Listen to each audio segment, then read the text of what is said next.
Let's do another edition here of Goz On The Go. All the sports talk you need from the week in 30 minutes or less. 30? Well, probably 40 minutes on this one. Before we get into the sports talk for the week, let's talk about the people that make it possible, like our friends over at Johnstone Supply in Troy. Spring, look at your calendar. Look outside. The snow is finally gone. Now's your chance, your opportunity to take advantage of preseason pricing. Head over to Johnstone Supply in Troy, 6th Avenue to find out about how you can upgrade your furnace, your boiler, the things that are important to you as a homeowner today. 2% off, John Goodman Furnace. Simple and easy. Walk in. Hey, you know what? I put this off for a while. I need a new furnace. Hey, I need a new boiler. I just need advice on what to do as a homeowner to make sure my home is safe. I'll give the guys a call. 518-272-5922. 518-272-5922. 6th Avenue in Troy. They'll help you out. Whether it's our guy, George, shout out to him. Tom, who I was just texting with earlier today. Kev, James, the whole crew there is going to be able to help you find out exactly what you need as a homeowner. Now, some of you feel pretty confident what you're doing. Well, those spring projects might be on the way, and you want to make sure you're saving cash when you start working on them. Guaranteed here in upstate New York, the best prices you can find on Milwaukee tools in store. 6th Avenue, Troy. That's Johnstone Supply in Troy. And our friends over at Mohawk Honda. Selection is king when you stop over to Mohawk Honda. Wherever you listen across upstate New York, it is worth the drive to Glenville to stop in and find out about the vehicles. I was just texting my guy Cam McKenna today, talking about all the great things they're doing over at Mohawk Honda. Shout out to Nick and Nate, the guys who run their social media pages. The Plate Change Challenge is going on, so you can find out about some of the favorite personalities you've got in the Mohawk family and the wonderful prices. You've heard it so many times before, it's worth repeating that the 2022 Pilot EXL is sitting in my driveway. With some road trips here before the Albany Empire season gets underway and the summer gets to get packed, I'm driving the Pilot back to Central New York to make sure everything goes smoothly. I don't have to worry about breaking down if there's going to be enough room or if I need some room for my in-laws who might crash on the trip. My Pilot has that. Now, besides the in-law part, you still might want to find a vehicle that gets you better gas mileage with prices going up. Maybe just a vehicle that you feel like you want to get into now and work with people that you can trust during the car buying experience. All those things can happen to you when you head over to Mohawk Honda. Shout out to our guy, Greg Johnson. If you see him, say, hey, I heard Goz talking about you, whether it's Cam McKenna, Brian McKenna, whoever it might be, Lindsey Harridan, MJ. I could run through the guys. Shout out to Jordan, man, who had a great performance at the Plate Change Challenge. Travis Landry and more. Love the guys and girls over at Mohawk Honda in Glenville, New York, where they always go out of their way to please you. All right, let's do it. This week's Goz On The Go. Oh, it feels good to talk about the NFL in March, doesn't it? We got some breaking news across this Wednesday night when we're taping. It happened throughout the morning. It's fun to watch my phone light up. My guy Levack, Chet Davis, Kyle Ray, Brandon, We Talk Fantasy. There's a plug for you here early in Goz On The Go of Tyreek Hill, the Kansas City Chief wide receiver, going from Kansas City. Rumors that it's going to be the Jets or the Dolphins. And then by the afternoon, probably by the time you're eating lunch, he ends up being a Dolphin. I want to start with the Jet idea of this first. Because Jet fan, whether it's our guy Nick in Syracuse, whether it's Ryan McCarthy from No Credentials Required, our guy Kyle Rigney from the Trav and Rigney Show, Jet fan wanted Tyreek Hill. This was the moment. This felt even bigger than Le'Veon Bell going to the Jets. Because when you look back at the Le'Veon Bell situation, there were no other spots. Like New York had been in the sweepstakes for Bell for about 18 months. And then he finally comes over, just a 4-year deal worth $80 million. And the moment, I'm talking within like 7 days of him signing with the Jets, the New York headlines could not wait to say, did the Jets overpay for Bell? Is the contract the right move for Bell? Did the coaches really want him? He just showed up. So even then, Jet fan loved to cover Sports Illustrated. There was questions of whether or not the investment in the skill guy was right. And by the way, it didn't work out. Adam Gase, new GM. This was another opportunity. Jet fans sandwiched in between that. They know about Sam Darnold. But it's Tyreek Hill. Wherever you stack Cooper Kupp up, wherever you stack guys like Tyreek Hill, DeAndre Hopkins, you know the list. DK Metcalf, top wide receivers in the NFL. Here you go. Here's your opportunity. You want Zach Wilson to be your future, want him to be the guy, go get him. And the Jets had the ammo to make it happen. But Miami sweeps in. Miami pulls the trigger. They offer Kansas City the world to bring in this wide receiver. And now Tua has Jalen Waddle and Tyreek Hill, two playmakers on the outside. The running back situation is still up in the air of who's going to be the bell cow. They might not even need one. Tua and the offense in Miami just got a lot better. And Dolphin fan who might have been criticizing how the owner handled the team and the passing of Brian Flores and the controversy and everything else, well, you got some stuff to root for now. Crazy Mike McDaniel and his offense, and I say crazy in the sense of he might be so against conventional styles of no-nonsense coaches, is going to be fun to watch. So it's a great trade for Miami versus Kansas City, right? Like, Kansas City, in comparison to Green Bay, and the Twitter jokes of there is no salary cap, and hell, I probably said it on this podcast before, it makes a lot more sense when you pay your quarterback like Green Bay pays Rodgers, Kansas City pays Mahomes, and there's no more room to get the wide receiver, and both guys got to go on the move. And Kansas City is able to save some salary cap by getting draft picks, and they're able to move away from a receiver who, at this point, think about this, would his stock have ever been higher than right now? With Miami arguably desperate to make a move as a franchise, with Kansas City watching Mahomes find a target now coming in Juju Smith-Schuster, this is the best opportunity they ever would have had to trade Tyreek Hill, and he wanted to go. Drew Rosenhaus, an agent, Cheetah wanted to get paid. Rumors of 4 years and $120 million, and Hill went and got the money and went to go back home to Miami. Good trade for the Chiefs. Good trade for the Dolphins. You got to feel if you're a Jet fan. Jet fan, I want to tell you, like, it could have been Le'Veon Bell. Maybe Miami's overpaying for Tyreek Hill. Maybe Hill will never be the same wide receiver with Tua that he was for Mahomes. And that's where we sit right there. Jet fan, this is where you can feel better about the whole trade. This is what will make you feel better. It's kind of sick to think about it, but you're going to take satisfaction in watching somebody else fail. It's one of the worst things you can do, even in sports. You don't want to look at somebody's business, profession, relationship and say, oh, I can't wait for them to fail. There's something evil about that. If you want to see evil, watch the Peacock special about heels in professional wrestling. So, Jet fan, you can hope that happens because history has told us over the last 15 years that if you got an all-pro Hall of Fame quarterback, he makes the wide receivers. He makes the running backs, and more so the wide receivers and tight ends. Just quickly through a list, right? Can you remember the best season Moss had post-Brady? Nothing came close to what he did with Tom Brady. How about the receivers Ben Roethlisberger's had? Did Hines Ward ever have impact somewhere else? Santonio Holmes never hit the same level. Heath Miller basically never even played for anybody else. What about Phillip Rivers? Antonio Gates seemed like nobody wanted him ever out in San Diego then for the Chargers. Aaron Rodgers? James Jones was wearing a hoodie during the games, and Jordy Nelson did nothing for the Raiders. Sure, Michael Finley, I know, gets a concussion. You get the point, right? You have all these great quarterbacks that their best skill guys never were ever close to when after they left the quarterback. So maybe that's the validation Jet fan will get. Hey, history has told us that these franchises would rather roll with the quarterback and find the next standout wide receiver than roll with one we don't have. If you're a fantasy football player, the second fantasy football reference, maybe somebody else puts up the big statistics this year playing with those quarterbacks, with these receivers on the move. Jets fans still got to add. Jets fans still got an important NFL draft coming up. Jet fan, I know you feel miserable, awful, pissed off, everything else because this could have been the move. But you fell for that trap once before. I think you're going to look back and be like, we avoided a second one. We avoided overpaying for a big-time free agent who may never be as good as he was in the past. Even to the last moment here, I'm juggling back and forth. Baseball talk, quarterback talk. Baseball talk, quarterback talk. I'm going to roll with the quarterback here because last week we did our March Madness special, so I can group all these quarterbacks into one, and that's Matt Ryan and Deshaun Watson. Those are the two quarterbacks that jump out to me. And Tom Brady. Look at that. I haven't talked about Tom Brady unretiring because that was Selection Sunday, so we get the whole quarterback carousel. Let's start with my guy, Tom Brady, first. Am I surprised he's coming back? Yes.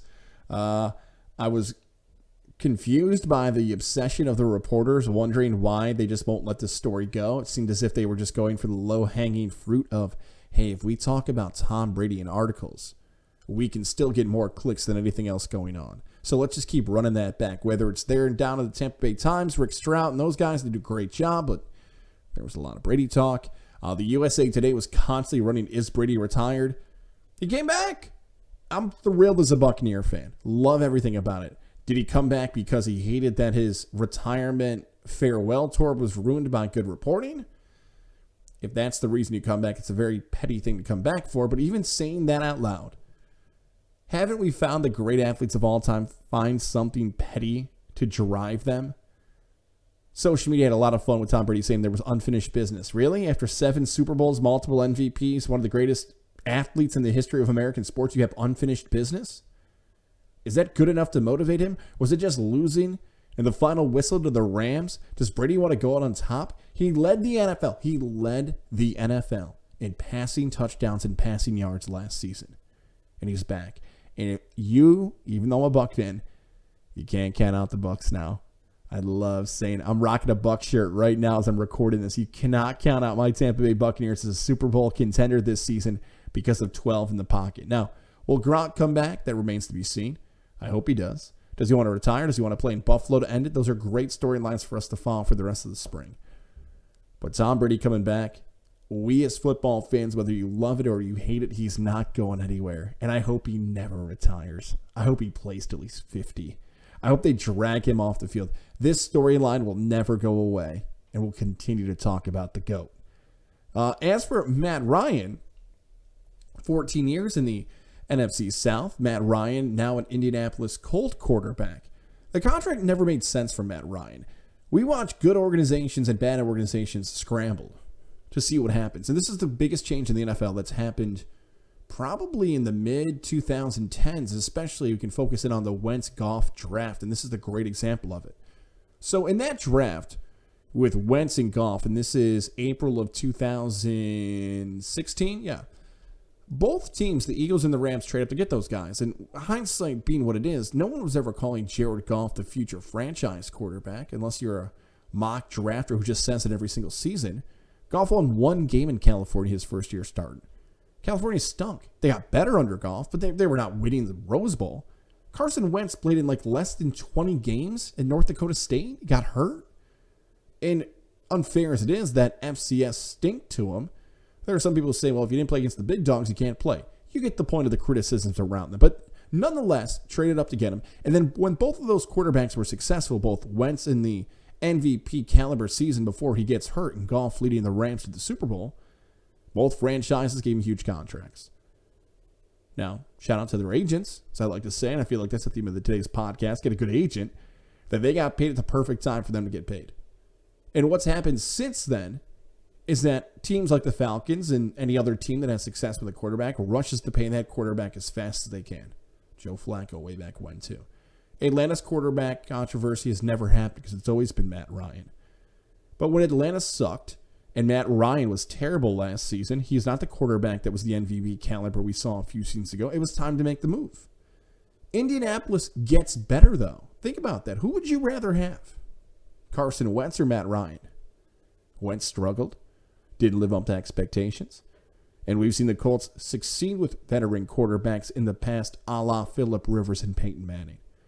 So a good trade for Indy. Going out and getting a quarterback, and they can focus on the future again. Although Indy had Andrew Luck in the future, wasn't as successful as veteran quarterbacks were. When you flip it over to Atlanta, they bring in Marcus Mariota for one more run. Mariota has been arguably the best backup quarterback in the league, but he gets reunited with Arthur Smith, their coach, and we'll find out if Mariota can be the quarterback who was the Heisman Trophy winner out of Oregon. So Atlanta figured it out, and again, they're a franchise who can find out if it doesn't work, turn towards the draft. So many quarterback moves. There's one in particular that stole the headlines. Deshaun Watson going from Houston to Cleveland. The battle that it was of what team was it going to be. Was it going to be Carolina? Was it going to be Cleveland? Was it going to be somebody else? Who did Watson really want to play for? Well, once the rumor came out that Cleveland was going to make him the highest paid quarterback in NFL history and one of the highest paid players in NFL history, Watson said, I'll take the money, please. Thank you. Now, like all of us, if you get an offer like that, you might be ready to take it. And rightfully so. Generational money you just got. How much of it in the back of Watson's mind was, I know what I had just gone through this past year. The fact that this franchise is willing to, here's where I have to be careful, right? Ignore, pass, benefit of the doubt, use what verb you want there to criticize or commend Cleveland. for making that move. And Watson saw that and said, I will be loyal to this team because they seem to be loyal to me, at least in my pockets. If you want to be a Deshaun Watson fan and root for him and his success because Cleveland's felt like an NFL underdog, then do it. I'm not going to stop you to tell you who you can and can't root for. I've seen people saying they're no longer Cleveland Brown fans. We're talking about national media members like Rachel Bonetta and Mike Ryan Ruiz from the Levitard show. If you want to take that stance and no longer want to be a Brown fan, that is your prerogative. If you feel like you don't agree with what Cleveland has done, although Watson is yet to be charged with any crime, you can do what you want. Do you feel as if this almost felt like a reward for Watson for not playing for a season and then getting traded and getting this contract? That's hard to argue against, but not directly a reward. Come on, let's not make it that simple. But what was the great quote we heard from an NFL scout before? My guy Levack loves using it. If Jeffrey Dahmer could run a 4.4, they'd call it an eating disorder. Who thought this was not how the NFL worked? A video went viral this week of a player getting hurt from Michigan, tearing up his Achilles, and they just moved the drill and no one checked on him. Like, this is the cold-blooded NFL. This is a business. It's about winning football games. And to think that all of a sudden what happened off the field or the ability or anything, it's always been this. Can you make my business better? And they, the Browns, feel like Watson's play will have more people support the Cleveland Browns in a winning city, they hope, than ever before. Is this the first time I've ever had the Goz On The Media logo up on our video sign for Goz On The Go? And it's up there, and this could be one of the quickest we ever do in the history of Goz On The Go. I think it's just worth repeating for some people, because what happens now with ESPN, and so many older sports fans especially are so used to of, hey, this is what ESPN talked about today. This is what you should talk about on your show. Hey, this was in the newspaper today. This is what you should talk about on your show. What has changed, especially for young broadcasters, is that I want to reflect interest, not generate interest. And that has changed so much in 2022. Because what you could do now is look at the comments, look at the social media engagement, watch what's happening, watch your numbers. Hey, a lot of people want me to talk about this. Let's talk about it. Rather than politically, we should talk about this. Or this was a big story that we feel like we need to comment on. I'm not doing that on this. Like the Leah Thomas stuff, I don't want to talk about it. So that's it. Like, if you come here for politically driven stories or what happens when an athlete does this or that, nobody wants to hear that anymore. Nobody wants to hear it. I feel like I gotta go full stick to sports, but nobody's coming here for a 40-minute podcast for me to talk about politics and how it affects sports. It's done. It's over. But the bigger networks will tell you that it gets pops and views and engagement and comments, and it goes up. You're being blinded by why. You're fishing for it. ESPN posted the Leah Thomas stuff as the swimmer, the transgender achievements. They put it out there to have the engagement, the clicks, and the views. They knew what they were doing. So that's it. Like, I'm not going to dive into it. I probably talked about too much. But if you're always waiting for, like, what does Goz think about this politically? What do you think about this athlete saying this and this party and this? That's it. Like, this hopefully is the final time in 2022 I have to remind people, like, this is not the forum I'm going to debate about. And it breaks my heart is not the right answer. It's something that I thought in 2012 was going to be a part of my career. I'm a political science major. I was prepared to talk about politics and sports. But this is never what I imagined. And I don't want to be like this. So sorry if you were hoping for that in the future. It's not going to happen. Next week, we get to talk more about Wrestlemania. Shout out to White Heat. You guys know I give them love. Brian, Katie, JJ do a great job. Next week, I can talk more about Wrestlemania. I'll say this. Less than a week, about 10 days out from Wrestlemania. 2-night event now, Saturday and Sunday for those who don't follow. My favorite storyline going into this year's Wrestlemania is Seth Rollins and Cody Rhodes ? Seth Rollins is going to be looked back upon as one of the great pro wrestlers of a generation. If you want to put him in the same category as guys like Shawn Michaels, AJ Styles, that style of talk, in-ring performance, healer, babyface, all that stuff. He is truly a remarkable athlete in what he can do. Now, the biggest criticism for Seth Rollins, when he's a part of the Shield, is that he wasn't a better talker than Dean Ambrose. He wasn't a more, we'll say, mainstream star with the muscles and the look like Roman Reigns. So he was somewhere in between, like the high fly. He changed. He's the one with the chair shot. He turns heel. He wins the championships. He has the moment at WrestleMania where he cashes in Money in the Bank. This stuff he's doing now where he's playing to the crowd, it's like a weird mix between a villain and somebody losing their mind and like a strange I don't get it, but it's hilarious and it's awesome and it's funny and it's different, it's unique. I'm going to remember all this and what the WWE has done, continuing to set him up that week after week, they are trolling the fans saying if he loses, he's out of WrestleMania. Then every week the fans are like, oh, Cody's coming. Cody Rhodes. And he's not there. And then the next week, Cody Rhodes, he's coming to Jacksonville. He's not there. Oh, it's a slow burn. Like Usher, man. I think I'm going to let it burn, baby. This is how you do it in professional wrestling. Episodic television. Get the fans to come back and back every week and wait for that Cody Rhodes. And right when you think he's not going to come, he comes and people go crazy. It is the best storyline going into this year's WrestleMania. Look across the other storylines. We talk about the matches, and maybe something's going to change here in the next 10 days, but some of the matches we've seen before, some of the stories and the athletes and the superstars, we've seen this before. I have never seen something like this, where the son of the American dream might come back after forming his own wrestling corporation and then getting kicked out because he doesn't get to book.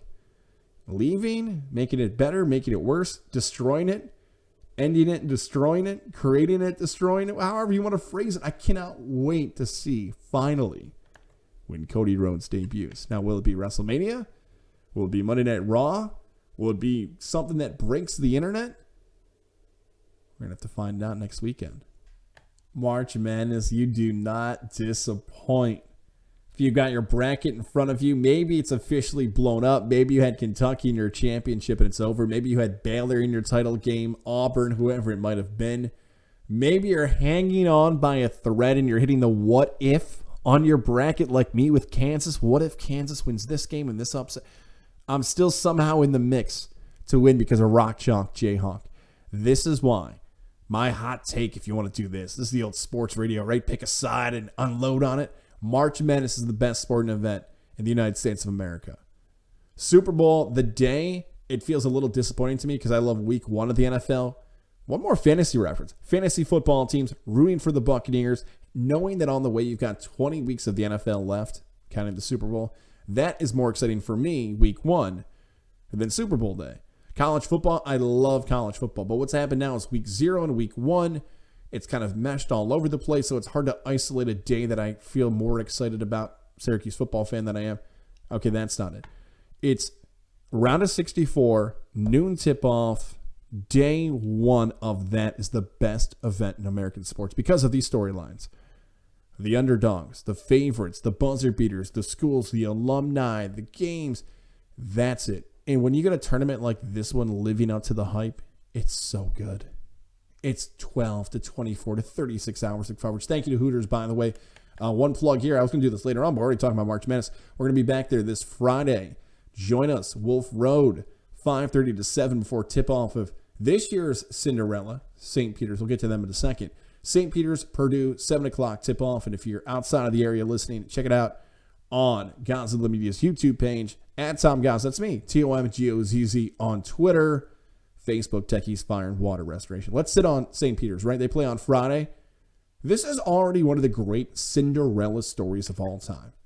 Think about the great Cinderellas over the last 25 years. The Gonzaga run in the late 90s. Gus Johnson, the slipper, still fits one of the great calls in March Madness history. Davidson with Steph Curry. Now, they were a 10 seed. Florida Gulf Coast in 2013, Dunk City. We got to put Oral Roberts in the mix from 2021, just last season. They're somewhere. George Mason and Loyola Chicago, both 11 seeds. VCU's got to be in there too. Butler Bulldogs. Gordon Hayward shot away. But this one feels different than any of them before. We'll start with Oral Roberts in comparison for last season. That COVID season kind of shades how good Oral Roberts was, because the tournament was all in Indiana and we kind of expected chaos. And there were so many other upsets across that tournament that maybe we didn't give enough love to Oral Roberts. St. Peter's beat Kentucky. The Kentucky Wildcats. Prestige-wise, tradition-wise, that is college basketball USA. It's them, Kansas, UCLA, Duke, and North Carolina. So they took down one of the greatest college basketball programs in America. Kentucky fan is calling it the worst loss in the history of the program. And it's hard to argue against it. That and the Robert Morris loss in the NIT. But did Kentucky care about the NIT?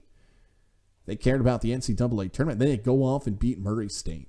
The Peacocks, the 15 seed. Go read some of the stories about what St. Peter's facilities are like.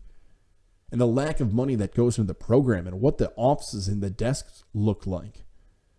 When George Mason made their run, people thought as an at-large bid they were good enough to get in. That's why they were the 11th seed. And the same can be said for Loyola Chicago.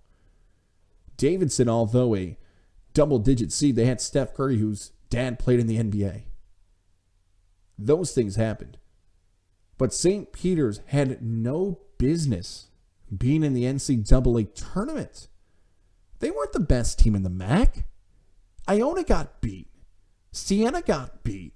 I didn't go to Atlantic City. I had money I could have placed on this. I would have told you Iona, Siena 1-2 in their own conference, and the MAC stinks as a conference. I watched it. It's terrible.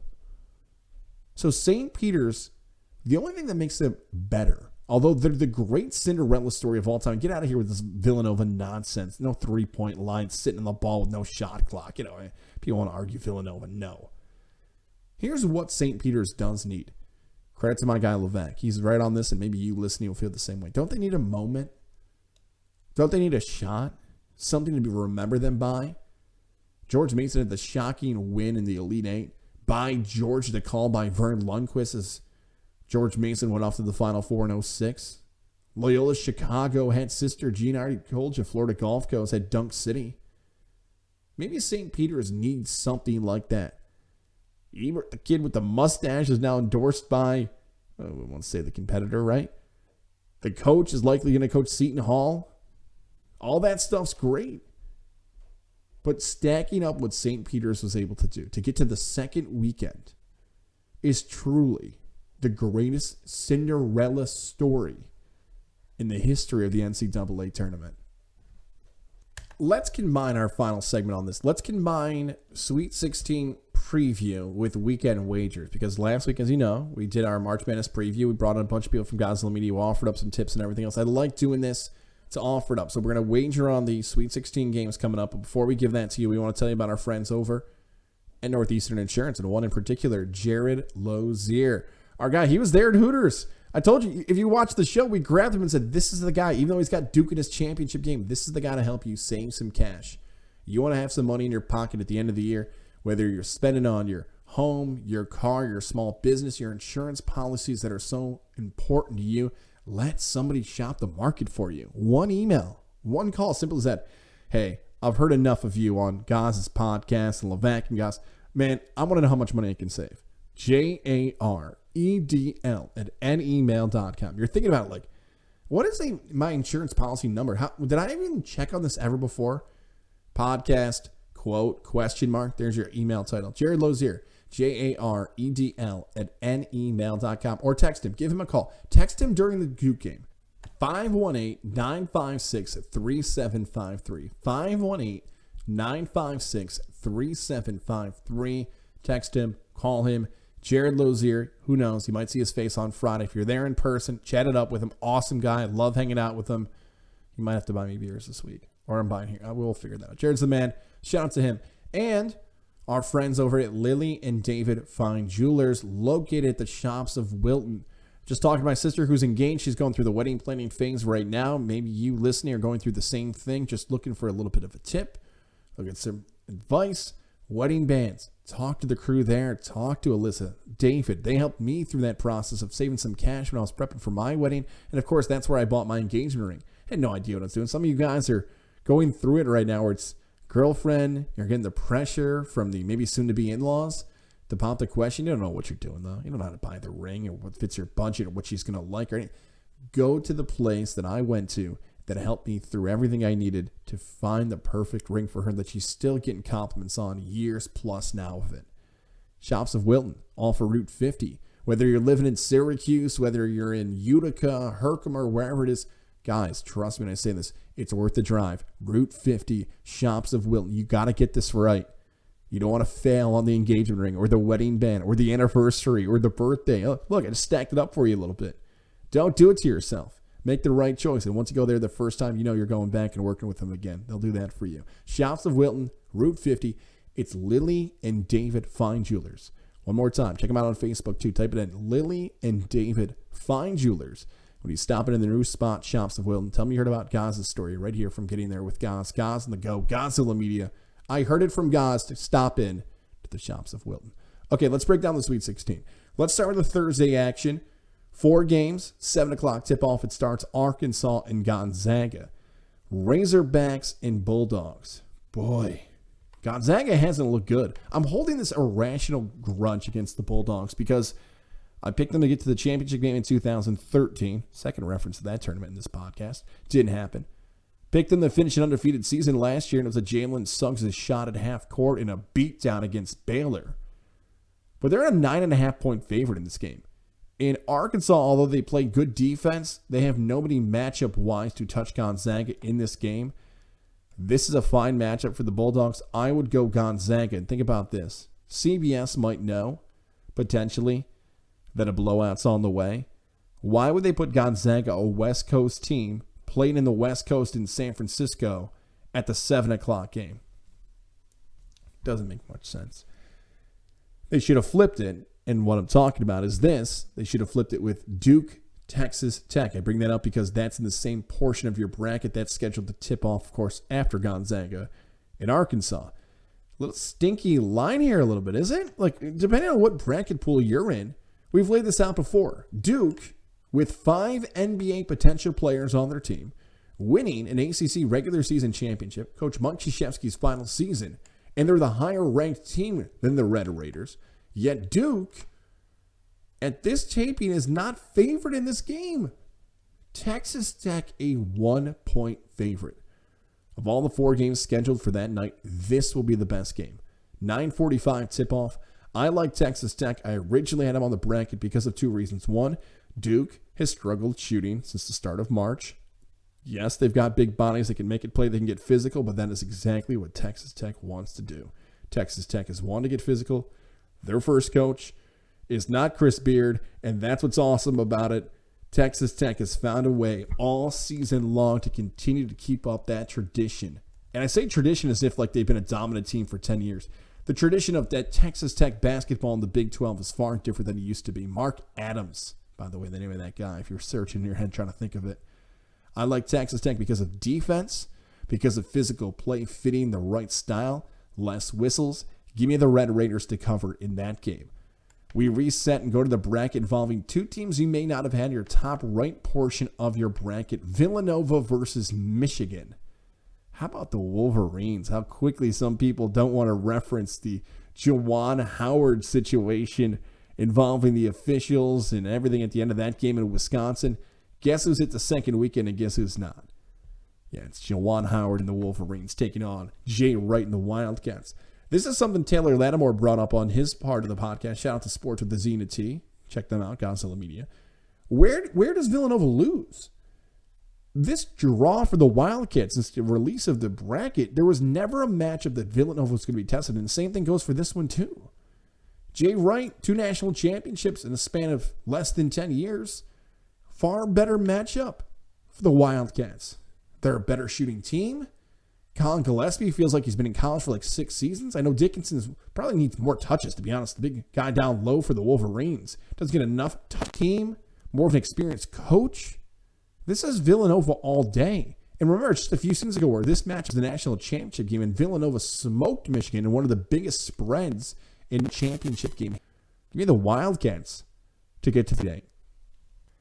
And we close out the night with what could be the upset of the night. Arizona versus Houston. Arizona was beat against TCU. The Wildcat crowd played a huge factor in that game, but Arizona is beaten that game before they come back. Arizona Wildcat fan knows, by the way, about comebacks in the NCAA tournament the second weekend. I think back to that 2005. What a great game. If you haven't watched Illinois versus Arizona from 2005, go find that game. One of the great underrated tournament games of all time. But this line stinks.